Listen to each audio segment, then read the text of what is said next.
plenário do Supremo Tribunal Federal concluiu nesta quarta-feira o julgamento da ação que pedia a definição de critérios de compensação aos estados exportadores pelas perdas decorrentes da desoneração oferecida pela Lei Candir. O Congresso tem 1 ano para definir as regras.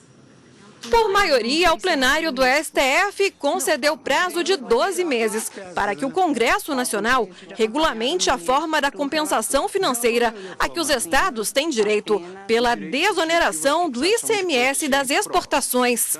Desde 96, para incentivar as exportações, a Lei Candir isenta de ICMS produtos e serviços destinados à exportação.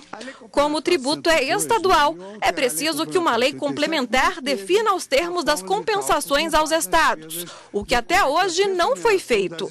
A maioria dos ministros acompanhou o relator, ministro Gilmar Mendes, considerando que houve omissão do Congresso em seu dever de legislar, configurando situação de inconstitucionalidade. O relator propôs que, expirado o prazo de 12 meses, a tarefa de regulamentar a matéria deve ser entregue ao Tribunal de Contas da União, para que fixe regras de repasse e providencie a previsão orçamentária. O que falta aqui é fazer o cálculo do chamado montante, né, decorrente dessa omissão.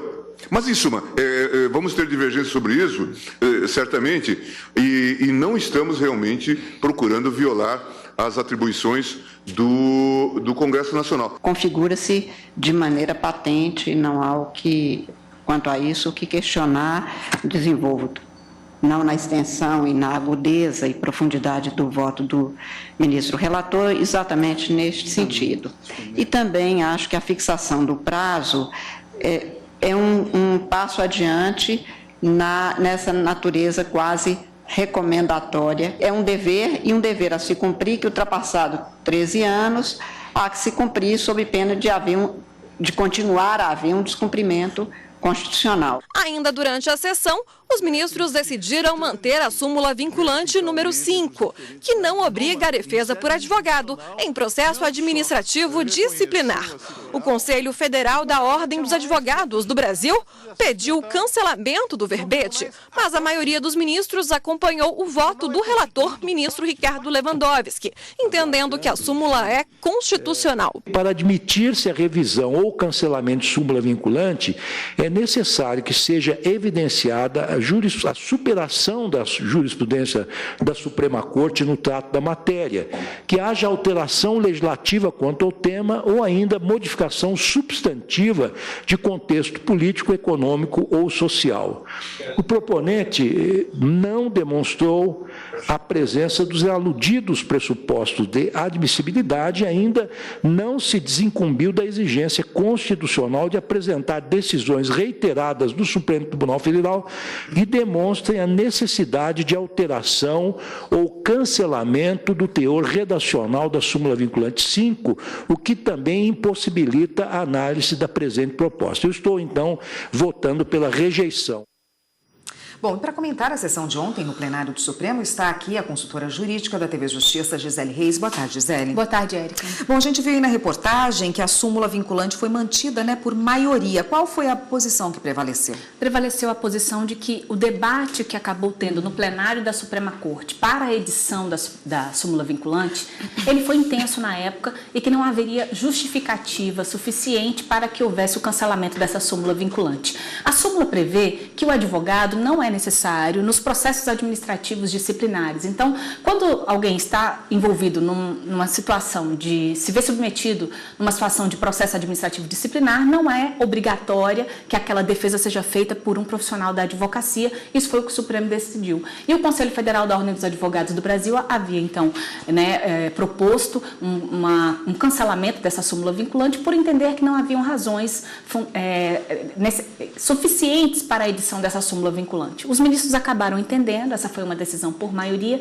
exatamente no sentido de que essa súmula deve ser mantida, não há fundamentos, não há mudança de contexto jurídico, político, legislativo, econômico que fundamentasse o cancelamento da súmula. Então, não alcançou a maioria prevista na legislação, que para um pedido de cancelamento de súmula são necessários no mínimo 8 votos, ou seja, exige-se uma maioria qualificada de 2/3, esse número não foi alcançado e, por esta razão, a súmula vinculante número 5 está mantida. Gisele, essa questão de compensação dos estados pela desoneração do ICMS, teve a participação de outros estados também, né? Sim, ao todo, 15 entes da federação, entre estados e o Distrito Federal, tinham interesse na resolução deste caso, que acabou sendo um julgamento conjunto de uma ação direta de inconstitucionalidade por omissão e mais outros 2 processos, uma ação civil originária e um agravo regimental em ação civil originária.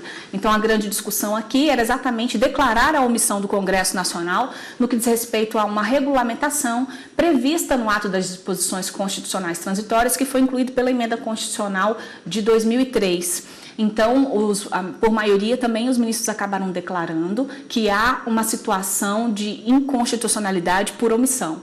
O Congresso, a partir dessa decisão do Supremo, tem um prazo de 12 meses para poder editar uma lei complementar e regulamentar questões relacionadas a prazos, enfim, definir critérios que dizem respeito a exatamente essa compensação. Se não definir, caberá ao Tribunal de Contas da União estabelecer essas regras. Gisele, rapidinho para a gente encerrar. Hoje na pauta consta a votação, aí está na pauta um inquérito contra um parlamentar, né? É verdade. Consta o inquérito número 25, não estou com o número dele aqui, mas é o primeiro item da pauta, inclusive. Ele trata exatamente houve um oferecimento de uma denúncia em relação ao presidente do Senado, e essa denúncia poderá, então, ser analisada hoje pelos ministros do Supremo Tribunal Federal. Eles vão verificar se há indícios de autoria, prova da materialidade, e vão verificar se, a partir dos elementos que foram colhidos nesse inquérito, que chegou aqui no Supremo Tribunal Federal em 2008, há, então, elementos que justifiquem o recebimento de uma denúncia. Se houver o recebimento dessa denúncia, o parlamentar ele sai da condição de investigado e passa a ocupar a posição de réu, e o inquérito vira também uma ação penal. Então, inclusive, esse caso ele tramita em segredo de justiça, mas essas questões processuais é o que, na verdade, a gente pode estar dizendo, e é o que pode acontecer em relação à tramitação desse inquérito, o que acontece se houver o recebimento. Lembrando que os ministros também podem rejeitar essa denúncia que foi oferecida. Tá ótimo, Gisele. Obrigada pela participação por hoje. Até semana que vem. Eu que agradeço. Até lá. Até lá.